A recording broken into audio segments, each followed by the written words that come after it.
One and the water's fine. Sorry. We haven't started yet. We're still getting settled in. So we'll get started then. My name is Amanda Raposo.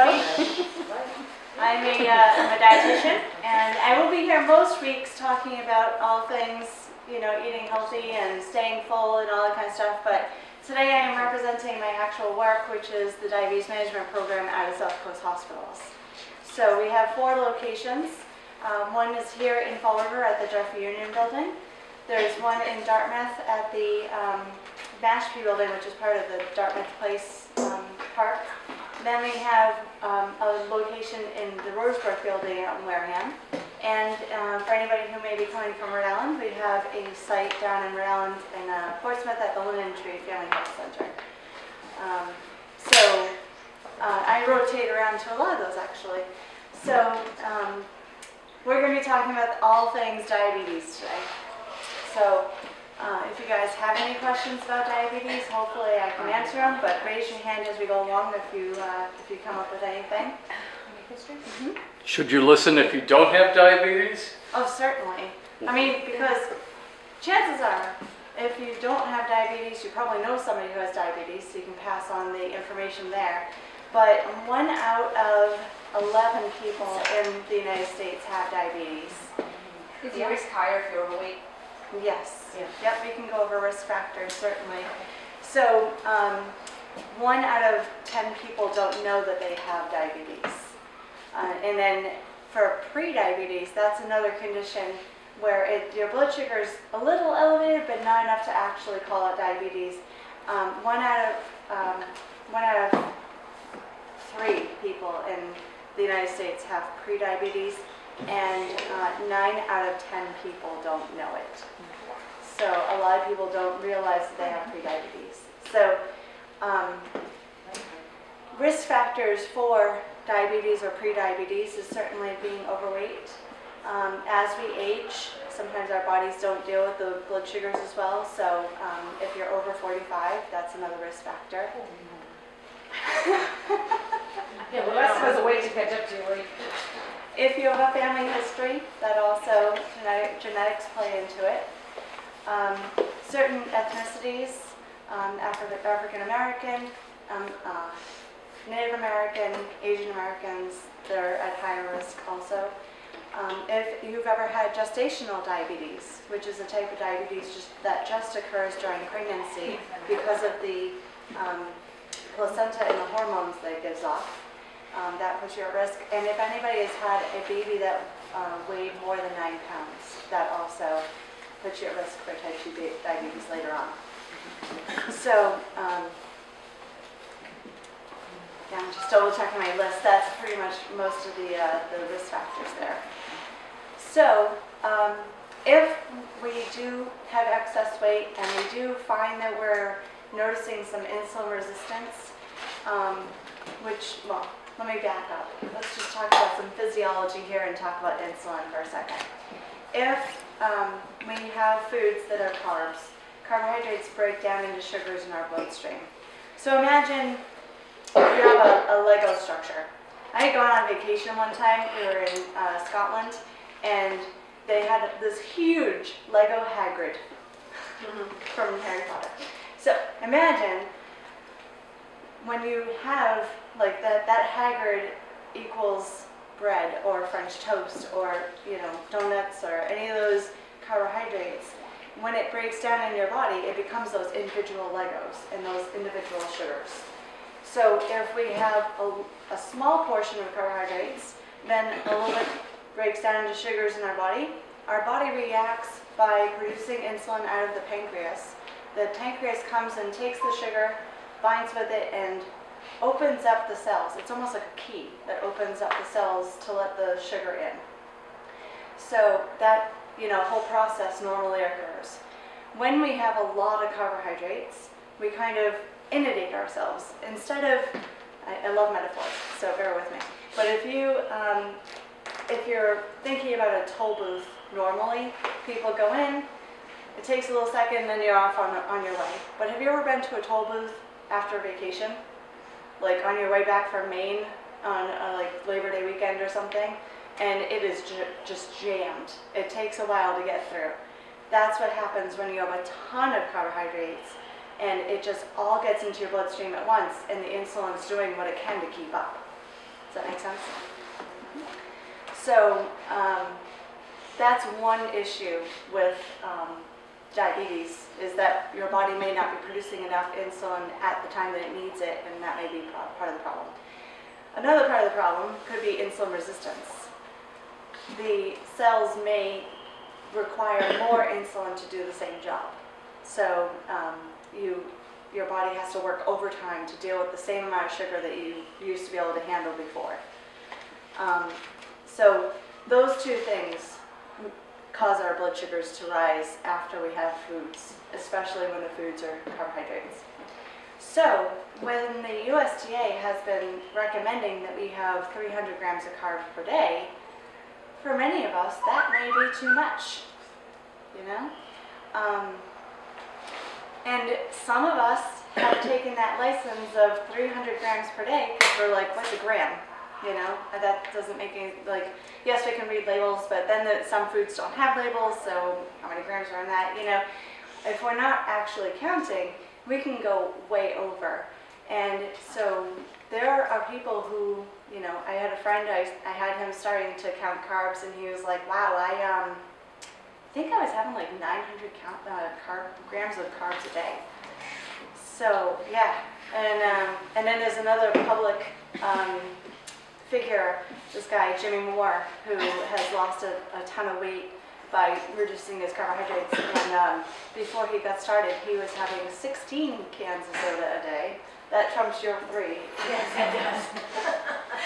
And he was having 2 boxes of Little Debbie's, you know, and he was just totally going overboard. He was having about 1,500 grams of carbs a day, about 5 times the USDA's recommended limit. So if you start your day off at IHOP and you have a stack of pancakes, you're starting out with at least 150 grams of carbs. If you go and you're like, okay, I was bad at breakfast, I'm going to go to Subway and get myself a foot-long sub, because Jared lost weight, right, at Subway. That foot-long sub is going to have 90 grams of carbs. And then if you have the chips and the soda and whatever else, it adds up. And then if you go to Olive Garden or some other place and you get yourself a spaghetti dinner, you could be over 100 grams of carbs there. Glass of wine? we all want to know this. Yeah, that's a good question. A glass of wine, about 4 ounces of wine is 4 carbs. Oh, How about beer? Beer depends. I told you. If you're doing something like a Michelob Ultra or some kind of light beer, you might be down around 2, 3, 5 grams of carbs per bottle. If you're doing one of the heavier ones, like Sam Adams lager, is going to be 19 per bottle. Sweet. So that adds up quicker. So I get this question a lot. And I think it's a great question because we are all adults here. We all may consume beverages, and some of the choices are a lot better than others. So this book is called Calorie King. I refer to this book a lot. They have an app on iPhones. Unfortunately, Android people are out of luck. I don't know why they haven't done that They're yet. not. But, so we have Calorie King. It's a calorie, fat, and carbohydrate counter. I only use it for the carbohydrates. I don't worry about the carbs. I don't worry about fat. Those really honestly take care of themselves. But if you're like me and you have a second stomach for cake that is just bottomless, carbs I can just eat all day. Proteins and fats fill me up and I'm not hungry, so the calories just take care of themselves. But they have a wonderful section that is all alcohol. Nice. What do you get? I think I need to separate myself from this corner again. Copy that page. So, why don't you come sit here? I feel like a teacher. I think of an iPhone, you download it. So, there's different sections. So if you have questions about beer, you know, I'll pass this around so you guys can take a look. Also, they have wines and spirits. A lot of people are like, oh, I can't have, you know, rum or whiskey or anything because there's too many carbs, but actually it's 0 for hard liquor. Really? Yeah. All right, wait, here's another question now. Sorry, now, the hot liquor question. All of these flavored vodkas, like, you know, you add whipped They cream can be vodka. tricky. Yeah. Something, Yeah, sugar. so here's another idea, because not all of them are listed there. Not really flavored, some of them are. Some of them, Cinnamon sugar vodka? No. That would put okay, it no, on no, my no, not that one, not that one. The word kind of If gives us a hint. if you have like a coconut vodka or a vanilla vodka, typically those could be 0 carbs. But I learned the hard way that cake vodka, which is delicious, but It is. cake vodka has 10 grams of carbs per shot. Oh, wonder why it's good. So there's this app called MyFitnessPal, which I Yeah. definitely like. See? That's what I did. guys When do you some- hit add to diary, you don't actually have to add it, but you can hit the barcode, Yeah. and then you can scan whatever the barcode is, and it will come up. We have. So I have played around in a liquor store. I have certainly. Nice. And you just go and you scan the code, and it'll tell you how many grams of carbs per, especially the flavored stuff. You have to watch out. Just, and for everyone who doesn't know, That's that's not on good the because she's in the liquor store scanning all them. So later, when you do have that in your home, it's stored in there. So all you It have to do stays is- in there when you Exactly. do it. Mhm. So once you score it, Right, but everything you put in there stays in there. Yep. use it for The database adds up, certainly. Yeah, so especially if you're not sure because they don't put nutrition labels on alcohol bottles, this is a good way to get the nutrition facts most of the time. So this has an alcohol section, but then it also has a whole bunch of other foods. And in the back here, this red section, sometimes it's green, sometimes it's different colors, depending on the year. They have a new one every year. It's all fast foods and restaurants, so that can be really helpful if you're like, well, I go to Dunkin's every day and I get the fat-free blueberry muffin because I'm trying to watch the fat. Well, you're actually running into 82 grams of carbs for that one muffin. Whoa. No, she counted one day, it was my great one. So if you're looking, the green column that is all the way to the right-hand side is going to be the carbohydrates. You don't have to worry about the other two columns. So just pass it around, you can take a look. What's that? Where can I get that? You can get it at any bookstore. I have heard from some people that you can get it at Stop and Shop or Shaw's, but I haven't been to that section, so I can't say for sure. But it's like less than $10, and you can get it over at Barnes and Nobles or some other bookstore. I was just saying, downloadable for Nooks and Kindles. Oh, is it downloadable? Barnes I imagine. Barnes and Noble, I It would might say be. yes. They're all about It might be an ebook, but you can just get the app too if you wanted to get the app. Not on an Android. Not on Android. But MyFitnessPal kind of serves the same purpose. So you could use MyFitnessPal Because instead. if you go slide that over, it tells you all that stuff, right? Because we found that later. Yeah, you can That's- search for that day, specific when she foods found and that on things. That day when they were at work. That day. Okay, so we'll get to that, yeah, we'll get to that, yeah, definitely. Good job, Sherry. So, let's get back to all things diabetes. So when I talk to my patients and I'm initially talking to them about foods, just watching the really concentrated carbs can be helpful. Foods that are really starchy or really sugary are going to be more, the concentrated carbs, and the serving size should be smaller. Our cakes, our pasta, our rice, those kind of things. Potatoes even can be pretty starchy.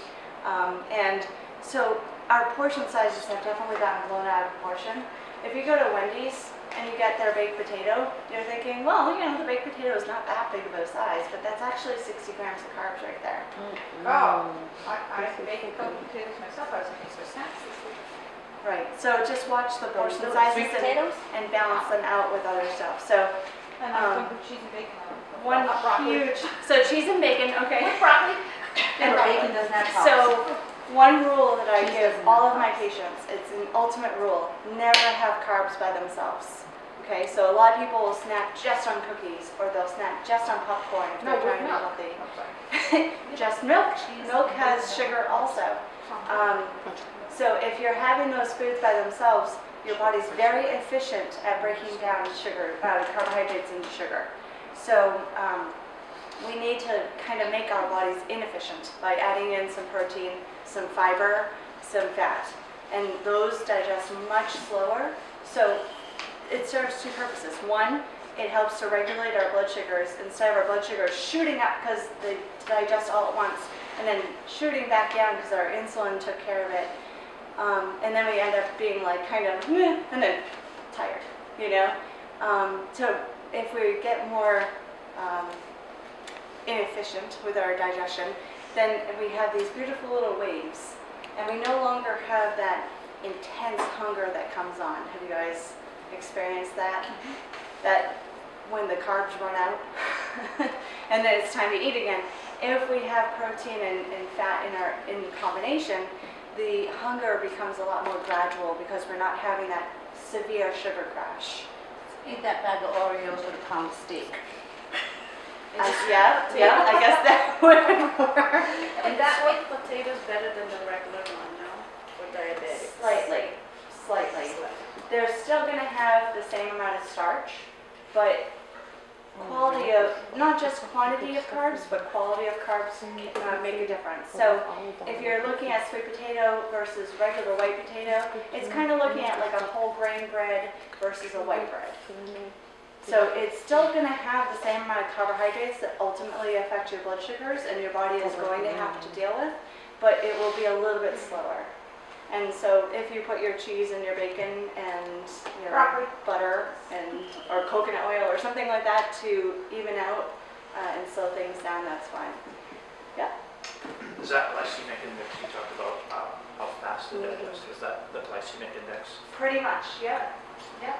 Glycemic index is another way to look at things. And so if anybody's interested in getting technical and looking at that chart, that is a great way to look at things too. Things that are going to have the higher glycemic index are going to digest faster. So your white breads, your refined grains, your sodas and sugars. And when you get down to the lower glycemic index, you kind of pass by the whole grains, the fruits. They have carbs, but they have fiber to slow them down. And then to get to the really low glycemic index, that's where you run into the veggies that have very little carbs and a lot of fiber. You run into the proteins and the fats. That's where you're gonna, so if you're looking to be on that lower end, focusing on those foods and occasionally having the grains, occasionally having the fruits. I know everybody thinks that fruits are free food, but they are going to affect your blood sugar. And if you're looking to keep your blood sugars stable, we just have to watch the amount that we're having at lunch. You know, you can't just sit down there and have like a big bowl of fruit salad. That is going to affect your blood sugar, even though you know, it's a healthier version. There's all kinds of nutrients that go along with it. It is natural sugar, and really from here down, your body doesn't know the difference. It just knows that it's sugar. So it comes down to the total amount. So your question about how much sugar we should be having throughout the, or carbs we should be having throughout the day, that really is kind of an individual thing. I do encourage people to keep their total carbohydrates under 150, whether you have diabetes or not, because we really don't need much more than that. If you're trying to lose weight, which we're in the fitness challenge most likely because we are, keeping it under 100. Some people need to go under 60. Some people need to go, you know, I think, well, the first week I had disclosed this, I'll say it again. I am on a ketogenic diet. I have about 20 to 30 grams of carbs per day. Some people can tolerate 20 to 30 grams of carbs per meal. So you have to find where you are on that spectrum. Some people will start at 20 grams per day and then they'll work their way up, kind of like the Atkins diet does. Some people start at 100 and they'll get their way down. That's what I did. It took me a little bit longer because I was also dealing with food addiction. So you know, sometimes starting on the lower end can break bad habits a little bit quicker than starting at the higher end. If you find that you're maintaining weight, then that seems like a pretty good carb level for you. but if you're looking to lose weight, then you gotta go a little bit lower. And it's very important to make sure you spread your carbs throughout the day. This is not Weight Watchers, we don't save points, okay? So when I tell people to have like, sometimes people can tolerate 30 to 45 grams of carbs per meal. Sometimes they are having that outrageous amount of carbs, and cutting down to 30 to 45 grams per meal is a significant change. Sometimes people need 20 per meal if they're going for like 60 per day. I know it's a lot of math, but you don't want to be having, hey, I just had an omelet with veggies and bacon, so that's a 0 carb meal. So I can take that 30 and have it with lunch, and I can have 60 for lunch. That's not how it works, because then you're kind of undoing what you did at breakfast by inundating your body with too many carbs. You had a question earlier, and it went out of my head. Mine too. Oh no, I have another one. What are the vegetables that are lighter in carbs? It's mostly the green things, isn't it? That are lighter things. She sounds like you're the green things. If you, the main ones that are really starchy that we tell people to stay away from in the diabetes management program are going to be peas, corn, potatoes, whether they're white or sweet, and butternut squash. With the diabetes management program, we're a little bit lenient on carrots, but if you are going to a level like myself, then carrots are out because the carbs add up a little bit too quickly. Carrots and beets are kind of that middle ground. Some people can tolerate them, some people can't. So, you just have to find out whether or not that's your tolerance. Plantains, yucca, or a couple other kinds of starchy vegetables. Those are pretty much, the winter squash is going to be butternut squash and acorn squash. Summer squash, spaghetti squash, those are free. Your peppers, your onions, your tomatoes, your mushrooms, asparagus, Brussels sprouts, all of those are going to be free. So you got a lot of options. Kale is a big one that a lot of people have lately. Trying to get as much color on your plate is awesome, because every color has these new nutrients that we've been looking at beyond just vitamins and minerals. There are phytochemicals, and each color gives us a different phytochemical, and they're good for different functions within our body. So, try to get some purple in there, get some white in there, get some, orange and yellow, that kind of thing. Every color gives us Broccoli, different it's okay. stuff. What's that? Broccoli? Broccoli. Yep. Certainly. Eggplant. Cauliflower. Eggplant? Eggplant. It's Yep. okay. Yeah. Perfect. Carry credit, like Tommy. And when you start looking at colors, you realize that there are purple carrots, there are purple cauliflower, there's purple peppers. Really? Mm-hmm. So expanding your horizons. I don't know what you're talking about, like what vegetable would that fit into? I don't know what's that. What's that? The- Purple? Purple, like that you get all those vegetables that are purple. Yeah. Really? So it may not be that Price Right might or may not have those varieties, but if you, especially during the summer, are able to take advantage of your farmers markets, you may find some things. I did a CSA, which is a community supported agriculture. I tried it one year. I was going to say Sunny School. Sunny School.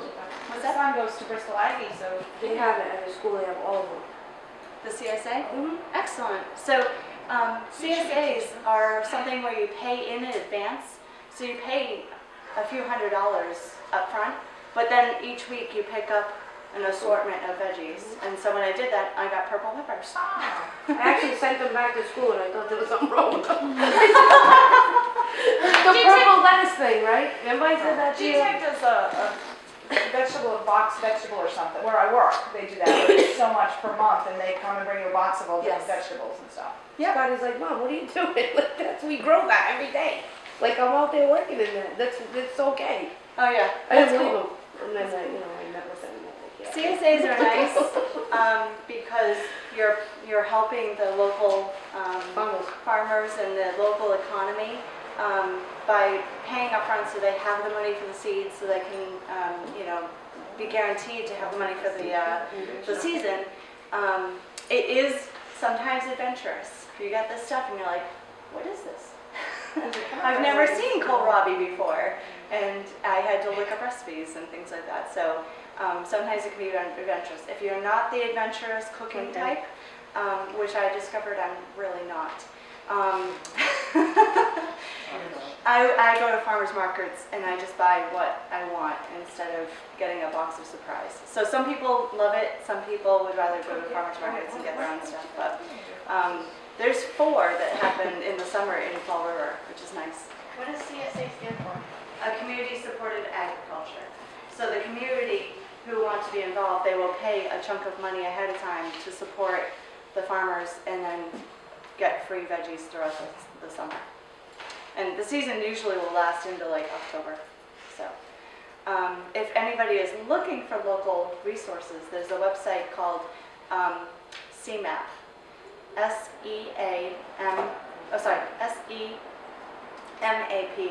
online.org. So It's for farmers. I can bring a printout next week so that you guys can take it with you. It's called Southeastern Massachusetts Agricultural Partnership. So they have a whole listing of local farms, local stands, restaurants that buy local food and use local food, chefs that use local food, that kind of stuff. They have a whole bunch of listings. So it's kind of a nice resource for getting seasonal stuff. But at this point, we're not really in that season. But yes. You were talking about blood sugar and understanding what it is. In a type 2 diabetic, how often do they test their blood sugar? Or how often do you recommend that they test? Good How do question. people know if they're type 2 diabetic to begin with? Okay, so let's go back and I'll distinguish between type 1 and type 2.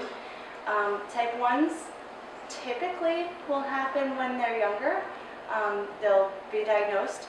That is when somebody's body just does not produce insulin anymore. It's not that they're not producing enough, they're just, beta cells just don't do it. It's almost an autoimmune disease. So that person who has type 1, they have to have a supplementation of insulin, or else they will get very, very sick and it can be fatal. So oftentimes you may see somebody with an insulin pump. It's this little device that may have a little tubing to their skin, and hey, we got one for display. Awesome. Pumps are awesome. Yeah, they are. They are so great because otherwise, if you didn't have a pump, you'd have to change your site on your pump every 3 days.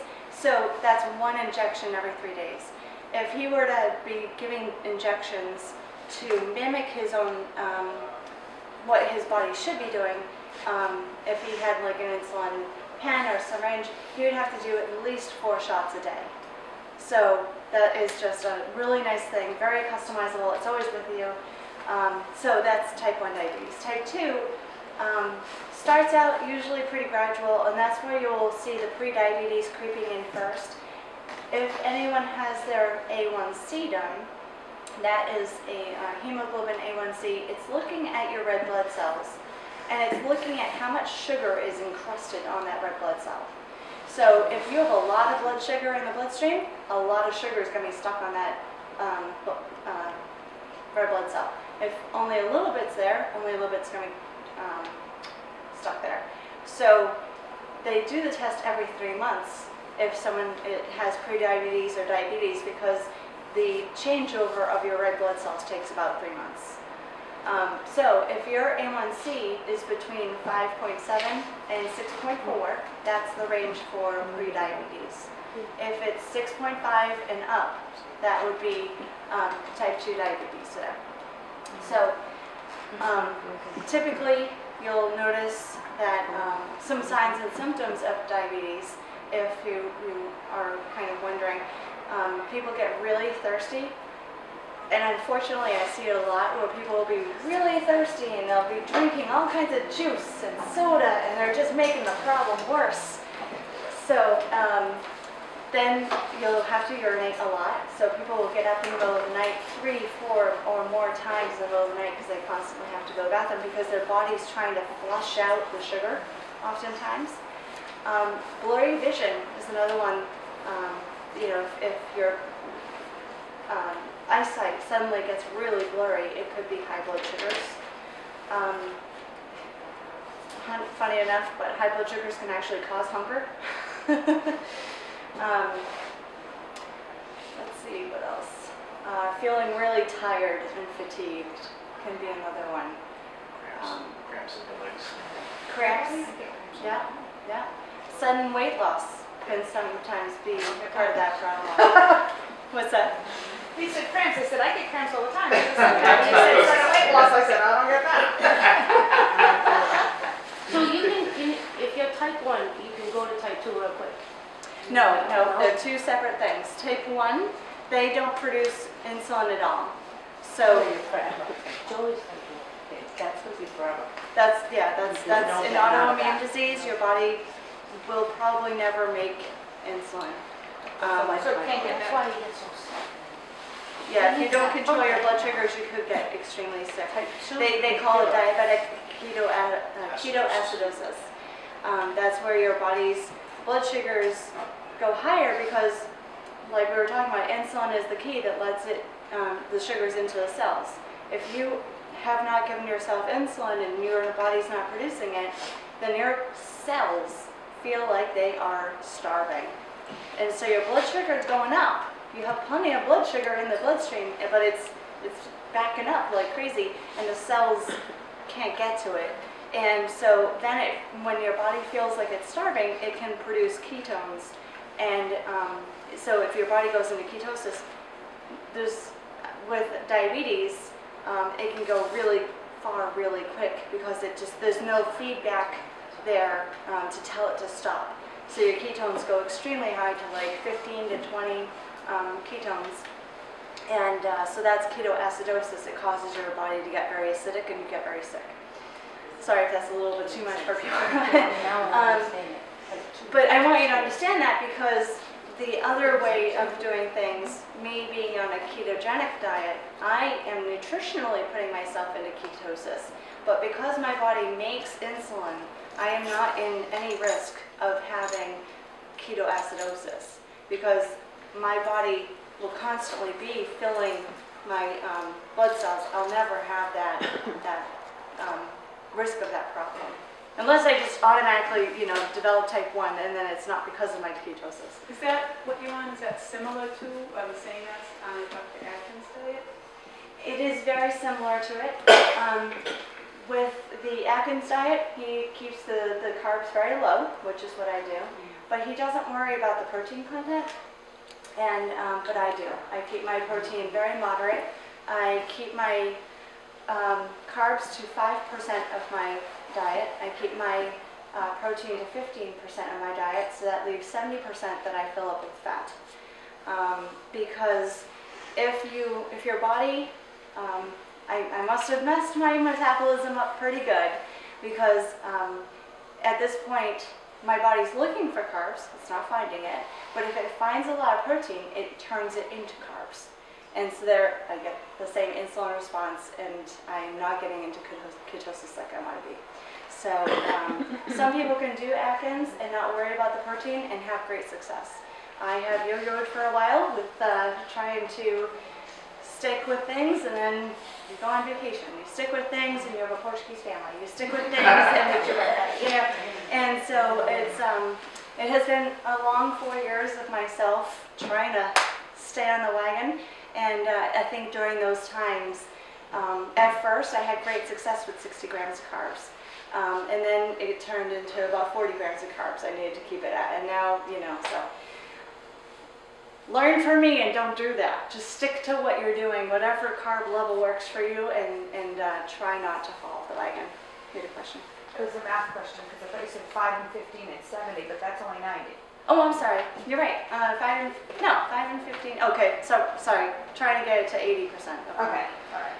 Often it's between 70 and 80.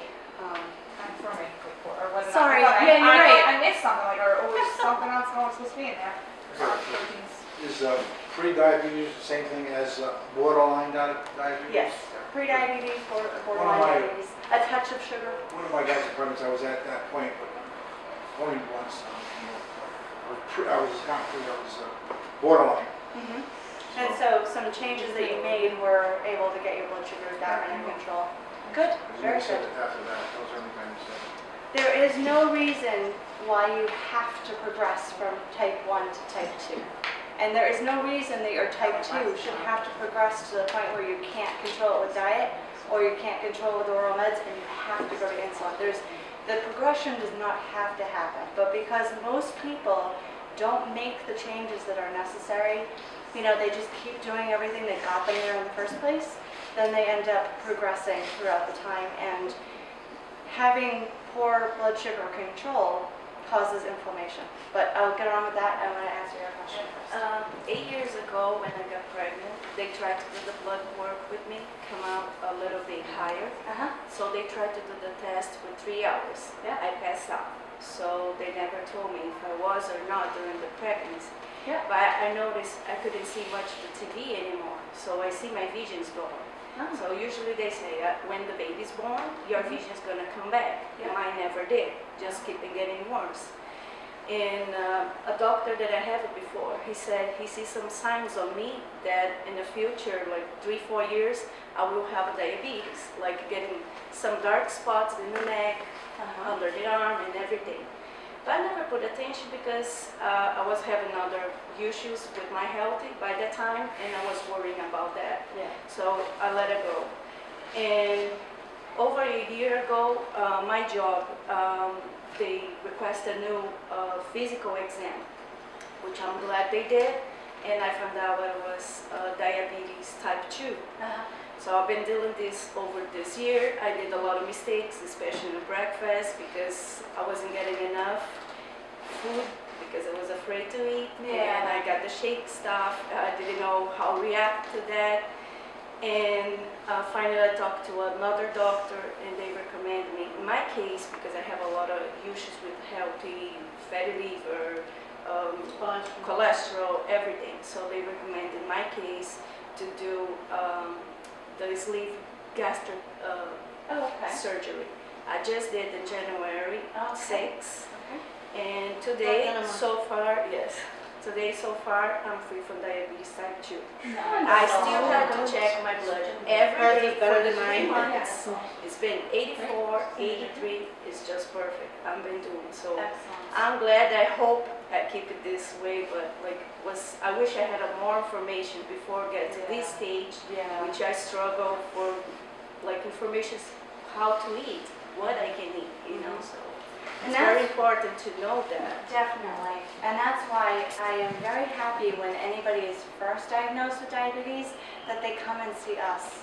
Because the doctor can tell them some stuff, but we go through how to use the glucometer. We talk about what foods they should be eating. We personalize it to them. We tell them, so I didn't answer your question. We tell them how many times a day to test. Often I will tell people that up until now, your body's just been doing its thing. And so now we have to learn what the body is doing and how it's reacting to our food. And really, anybody could benefit from testing your blood sugar just to make sure that your blood sugars aren't too high afterwards. So you could go get a glucometer and check it out for yourself. But I don't want people to have, their fingers end up being pin cushions. So I recommend people testing only twice a day. But we don't want to just test fasting, which is first thing in the morning, and bedtime. That really doesn't tell us anything. It tells you where you started and where you ended up at the very end of the day. But there were 3 meals, maybe up to 3 more snacks. So there's a lot of this going on, and we want to see what's going on there. So I recommend testing before and 2 hours after the first bite of a meal to see where you started out as your baseline, and then where you ended up 2 hours later. So if you are someone who has type 2 diabetes, we try to get you to be within 70 to 130, especially if your diabetes is really out of control. If you're trying to get really tighter control, we want it 70 to 110 first thing before your meal, whether it's breakfast, lunch, dinner, whatever, first baseline. It may have to be that you start trying to get them under 180. And especially when I see people who have diabetes and they're not under very good control, you can tell a lot about your meal no matter where your blood sugar ends up. If you start at 120, or if you start at 220, and you jump 100 points, that's obviously not the right meal for you. But if you jump only a few, like 30 points, 20 points, if you are about the same when at 2 hours later, that's a good meal choice. That's absolutely fine. So that's where testing twice a day, but what is called pattern testing, can really be a good information for us. So if you have type 1 diabetes, you're going to be testing more often. Every 5 minutes. No, seriously. You have a continuous glucose monitor? That's awesome. So, for anybody who hasn't heard, that's a really cool new science that's out, where he has a pump on one side, and then he'll have a little device over on the other side that has a piece of metal that goes in, and it tests his blood sugar every 5 minutes. So he has this monitor that shows him his little trending pattern. And he has to calibrate the machine at least twice a day, so he'll be testing his blood sugar twice a day still, just to make sure that what he sees and what the machine sees is correct. But it is so cool that now he can see if he's trending up, he can take some extra insulin to take care of it, or if he's trending down, okay, it's time to eat, you know, so it's great for predicting stuff. It's awesome. You are all teched out. It's great. I love it. Science experiment. Yes.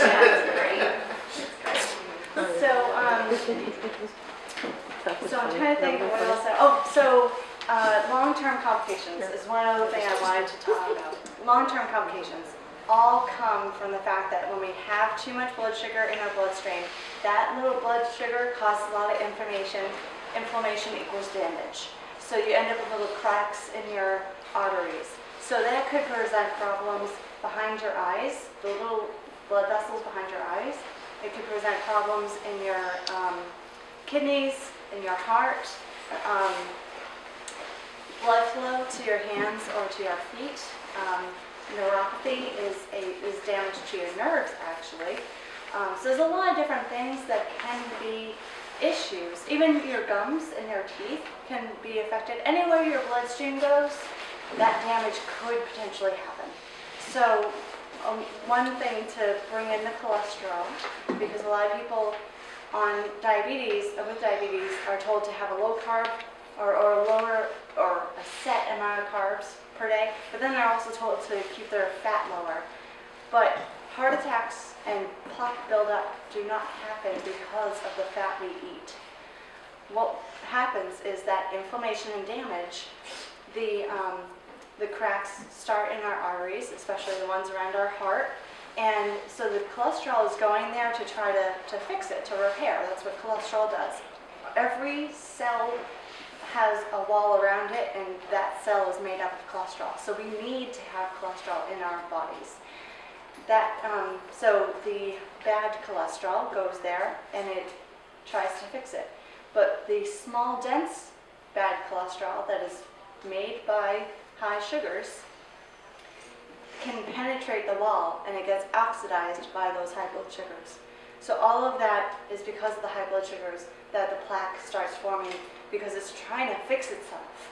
But with the constant high blood sugars, that's why you see people who have diabetes are at risk for having high cholesterol. People who have high cholesterol and heart disease are at risk for diabetes, because they are connected, and they're connected by all of the refined grains and the sugars that we're eating and the crazy amount of carbs that we're eating. So it really has nothing to do with dietary cholesterol like eggs, and it has nothing to do with saturated fat like butter or our coconut oil, lard, you know? The name has been cleared. And so many people are talking about this now. It's going to take a while before it becomes, government advice, but the science is there to support it, that we don't need to worry about our saturated fats anymore. It's really, our focus should be on getting rid of the processed foods that are the refined grains. Case in point about the cholesterol, I had a lady who had perfect cholesterol. One time I saw her and did her cholesterol screening. Second time I saw her, her triglycerides were through the roof. They should be under 150. They were 550. 700. 700. And then her HDL had been normal, and then it was just in the toilet. It was 20. It should be over 45. And I said, you know, you had great cholesterol, what did you do? She was on the Special K diet for 2 weeks. Wrecked her cholesterol. So, Again, comment on that, like, and I don't know if there was a connection, but I've never had a problem with that. And I tried, what's off Marie Osmond? Nutrisystem.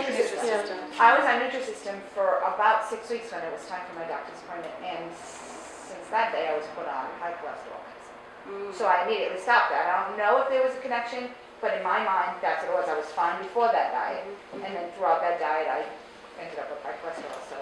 It could be, it could be. I would love to talk with you guys more about cholesterol next week and get into the information about the different types of cholesterol and stuff like that next week. But I don't want to keep you guys unless you have any other questions about diabetes. I have a really quick one for you, just the choices of our diet, and I'm familiar with that, but I'm wondering what you make,